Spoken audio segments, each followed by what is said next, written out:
إلى لحظات الحسم أسامة، إلى ركلات الترجيح.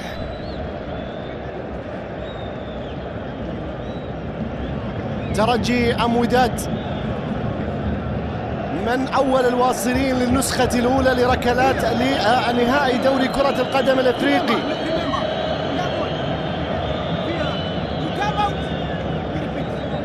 يوسف مطيع أم أمان الله مميش؟ مطيع عنده ذكريات في الموسم الماضي في دوري الأبطال في الدور ربع النهائي، تمكن من قيادة الوداد لتأهل لدور نصف النهائي عندما واجه نادي سيمبا التنزاني في مباراة تألق فيها بشكل كبير. الآن مرياح الترجي، مطيع الوداد، إلى من؟ مرياح يتقدم، يضعها في المرمى. الترجي يتقدم بأول الأهداف. القائد الكبير ياسين مرياح يسجل من الركلة الترجيحية الأولى بثقة المدافع الكبير. يضعها في المرمى. الآن الركلة الأولى للوداد.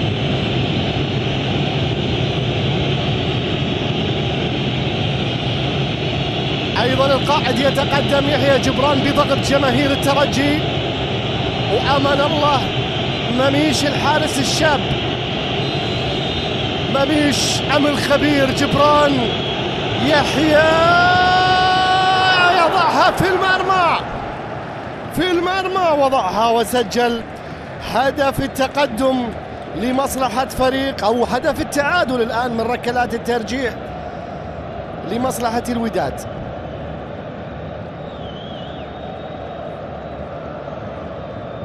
واحد في نفس الزاوية ويذهب لها أمان الله.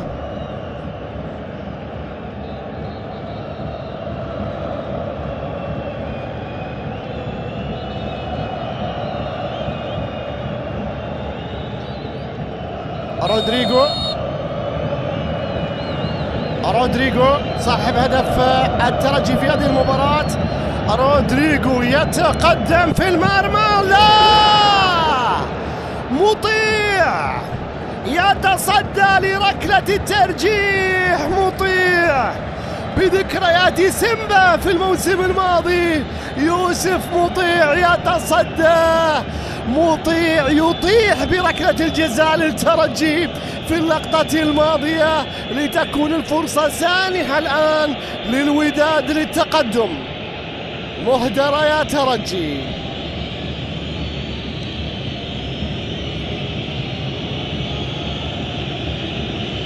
أبو الفتح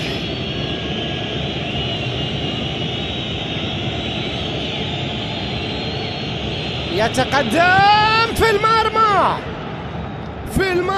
يتقدم الوداد عن طريق العملود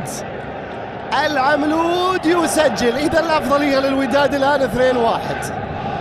والله أنا أتمنى من عماد يوسف والشباب صوروا لنا الاستديو التحليلي تحت الهواء، خلونا نشوف أعصابهم. طبعا سيد عبد الحفيظ مرتاح والأمور عال العال، وهو اللي حينضغط الماتش الجاي، لكن بدرة ورشيد الداودي الآن في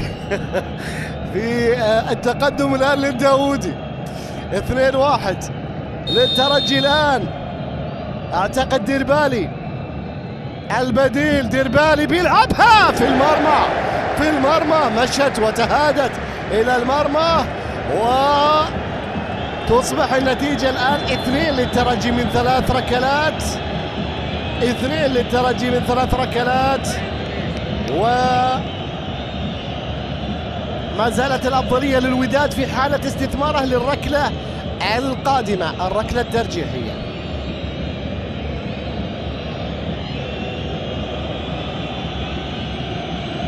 أمين أبو الفتح، كلهم أصحاب النزعة الدفاعية اللي يتقدمون من الوداد الآن. أبو الفتح وأمان الله.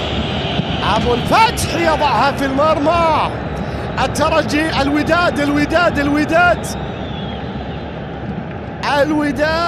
يتقدم الآن 3-2.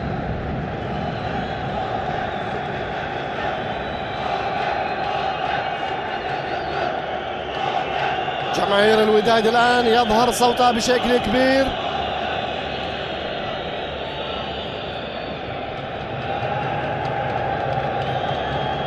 الآن للترجي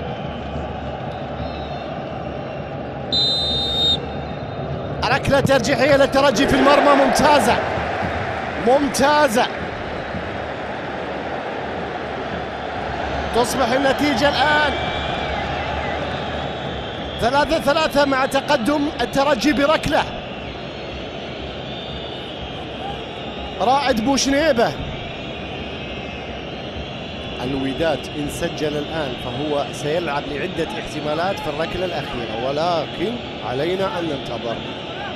الركلة الترجيحية لمصلحة الوداد. يبدو جمال حركاس وأمان الله مميش. أمان الله صاحب 19 سنة وحركاس.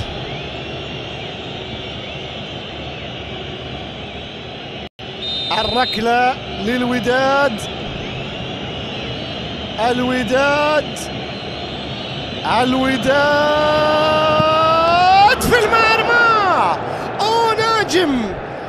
أو ناجم يقرب الوداد أكثر فأكثر. أو ناجم تقدم الآن للوداد 4-3. ركلة إذا أهدرت من الترجي يتأهل الوداد.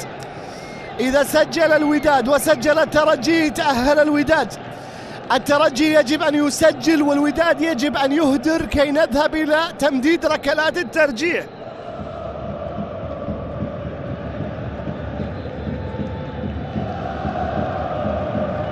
تباطؤ في مثل هذه الكرات يربك المهاجم أكثر.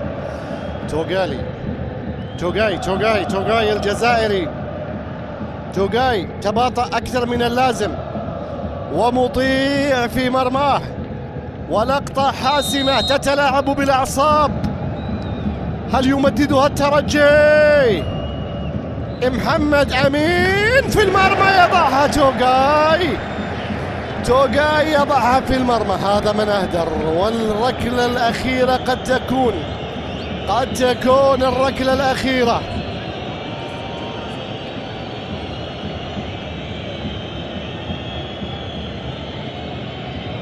للوداد الآن إن سجلت الوداد المباراة النهائية وإن أهدرت.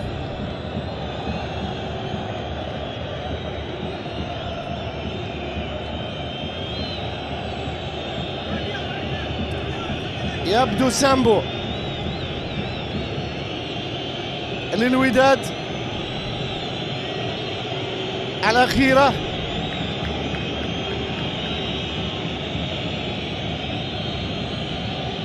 بولي سامبو. إلى أين يا وداد؟ إلى أين يا وداد؟ إلى أين يا وداد؟ الوداد الركلة. الوداد يا سلام. الوداد وداد الأمجاد، وداد الأبناء والأحفاد، وداد الأمة، وداد المقاومة، وداد الإنجازات والبطولات. الوداد للمرة الأولى من أرض رادس ينتصر. الوداد أول فريق يصل إلى نهائي دوري كرة القدم الأفريقي. الوداد بأحلى مداد يكتب الكلمات، يكتب الأسطر، يكتب الإنجازات. وداد المغرب المشرق، وداد الدار البيضاء، رايته دائما بيضاء، محبة وسلام ولا استسلام. الوداد يصل إلى المباراة النهائية عبر ركلات الترجيح على حساب شقيقه نادي الترجي ليدون اسمه بحروف من ذهب كأول من يصل إلى نهائي دوري كرة القدم الإفريقي. لكل محبي الترجي هارد لعادل لثابت طارق ثابت، لجماهير الترجي العظيمة هارد لجماهير الوداد. ماذا أنتم الآن تفعلون في كازابلانكا؟ هل هناك من رصد؟ هل هناك من كاميرات؟ هل هناك من آهات؟